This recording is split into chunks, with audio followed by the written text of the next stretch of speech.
harcèlement.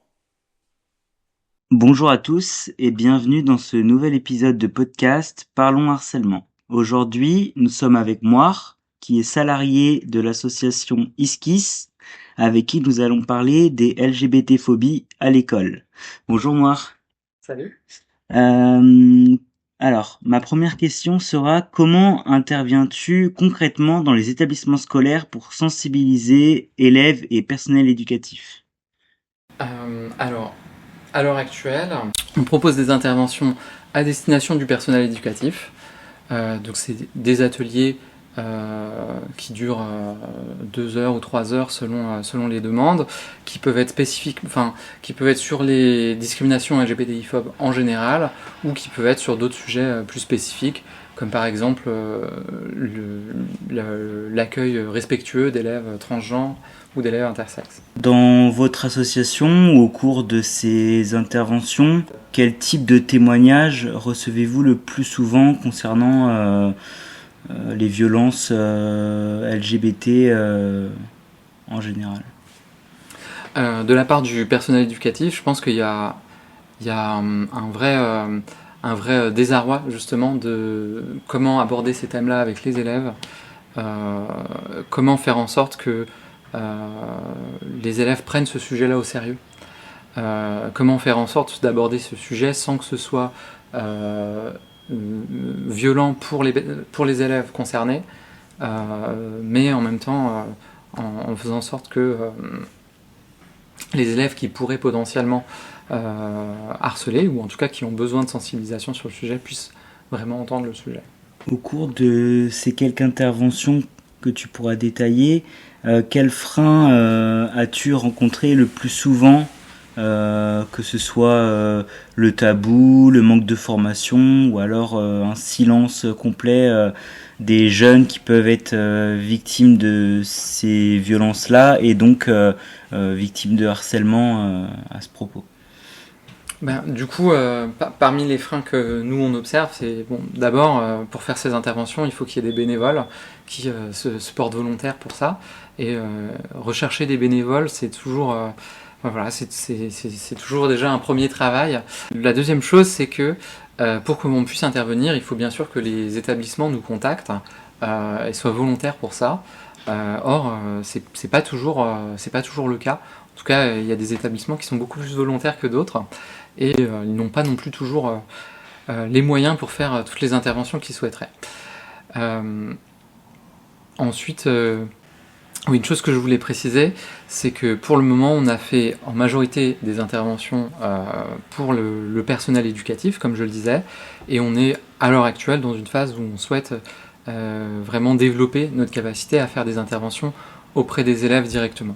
Pour le moment, on en a fait en petit nombre, et essentiellement des tenues de stand dans des établissements scolaires ou des interventions plus pour des jeunes adultes en centre d'apprentissage notamment.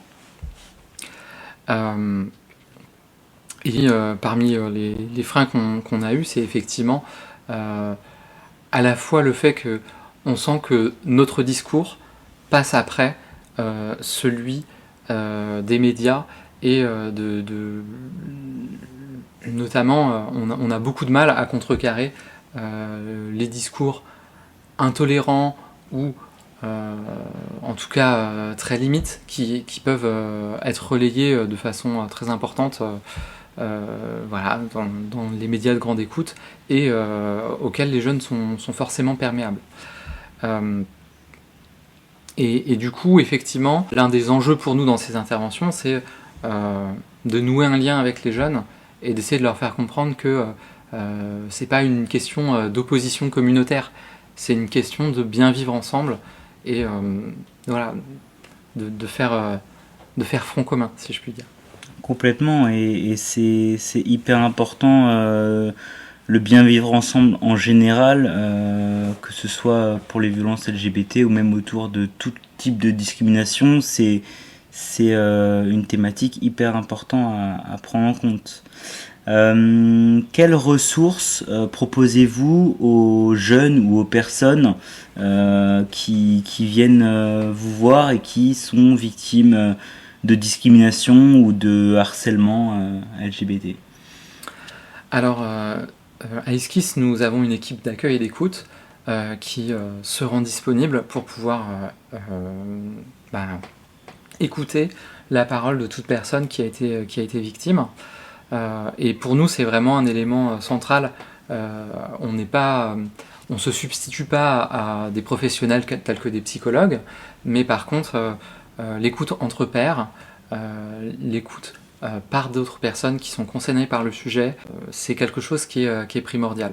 On sait très bien que la parole ne va pas se libérer dans notre lieu de la même façon qu'elle peut se libérer ailleurs. Par ailleurs, nous, on a toute une panoplie de contacts, de professionnels, d'autres structures qui peuvent accompagner les jeunes ou les personnes, et notamment des contacts au niveau juridique, des avocats, des psychologues, d'autres types de professionnels, des médecins aussi. Et donc orienter vers ces personnes, c'est aussi une part importante de notre activité. Et puis, quand il y a besoin d'accompagnement sur des choses spécifiques, par exemple accompagner une personne pour porter plainte au commissariat, c'est des choses aussi que nous pouvons faire. Donc voilà, si jamais vous êtes victime de harcèlement LGBT, n'hésitez surtout pas à aller voir Esquisse. Ils sauront vous accueillir, comme l'a dit Moire, vous écouter et puis vous orienter vers un professionnel qui sera adapté en fonction de votre besoin. Pour ma dernière question, Moire, as-tu observé une évolution positive dans les mentalités ces dernières années où les discriminations restent-elles encore très présentes ou un peu moins? Comment tu juges la chose? Alors, je suis de nature optimiste, donc j'ai quand même... Si, on a quand même constaté des évolutions positives. En particulier, on a davantage de jeunes qui viennent accompagnés de leurs parents, voire ça nous est arrivé aussi accompagnés de leurs grands-parents. Et pour nous, c'est vraiment quelque chose qui nous fait chaud au cœur, parce qu'on sait que le lien familial, c'est quelque chose qui reste très important, et que le rejet familial, c'est malheureusement quelque chose qui reste courant dans notre communauté. On voit aussi quand même que les jeunes sont capables aussi davantage de se regrouper au sein de leurs établissements et du coup de pouvoir mieux vivre une situation qui n'est pas facile et qui auparavant était sans doute davantage passée sous tabou. Voilà, maintenant, ces petites évolutions-là, il faut les nuancer parce que on sait que malheureusement les discours intolérants se sont aussi développés ces dernières années, en particulier sur les questions de transidentité. Et malheureusement, on sait que les études les plus récentes tendent à montrer que chez les jeunes, il y a un retour des propos intolérants, en particulier de la misogynie.